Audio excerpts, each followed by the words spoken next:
Je suis Carole Manduché, je suis directrice d'affaires corporate chez AstraZeneca depuis 4 ans et j'ai en charge les relations patients, la communication, les affaires publiques et la RSE. Auparavant, j'étais chez Havas, j'étais partenaire en charge de différents comptes et j'accompagnais la transformation des entreprises avec notamment un focus RH et RSE. Stratégie RSE pour la France, à la fois en m'inspirant de ce qui avait été fait au niveau du groupe, avec 3 piliers d'action majeurs que sont l'accès aux soins, l'environnement et l'éthique et la transparence. Et puis j'ai aussi développé de nouveaux programmes. Maintenant, jusqu'alors, on a beaucoup travaillé avec des experts métiers qui étaient intéressés par les sujets RSE ou qui avaient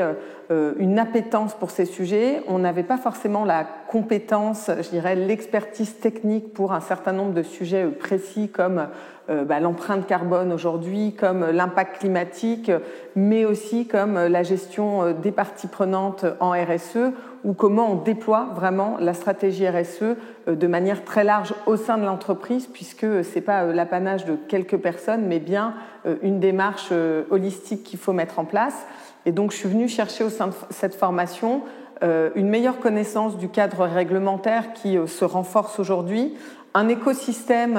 aussi d'acteurs et de parties prenantes avec qui échanger et du coup pour pouvoir aussi nous ouvrir sur un certain nombre de questions et puis évidemment le dialogue, le débat et les échanges avec l'ensemble des participants au programme qui viennent aussi partager les exemples de leur entreprise, les difficultés, les challenges mais aussi les réussites qu'ils ont pu avoir. Par ailleurs, j'étais vice-présidente de la commission responsabilité et réputation au LEM et présidente du comité contribution sociétale. Dans le cadre du travail au sein du secteur pharmaceutique, on a identifié un fort besoin de formation à la fois pour les responsables RSE, mais aussi et surtout pour tous ceux qui portent la RSE sans être forcément dédiés uniquement à ce sujet. Et donc, j'ai eu le plaisir de à la fois contribuer aux travaux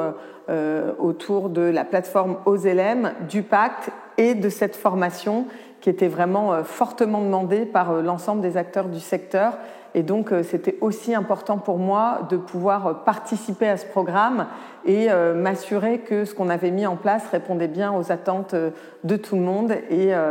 je ne suis pas déçue. Alors déjà, on a eu une mise en contexte très riche qui permet de nous compléter la vision qu'on avait de ces enjeux et de venir nourrir l'argumentation et la démonstration qu'on fait auprès de l'entreprise et auprès de nos parties prenantes pour embarquer toujours plus de gens à nos côtés dans ces combats qu'on ne peut monter seul. Il y a aussi vraiment une profondeur dans l'approche du cadre réglementaire, de la législation qui arrive, que ce soit en France, en Europe, une compréhension de ce qu'on peut faire en tant que groupe ou en tant que filiale sur ces enjeux-là, et puis aussi nous aider, nous conforter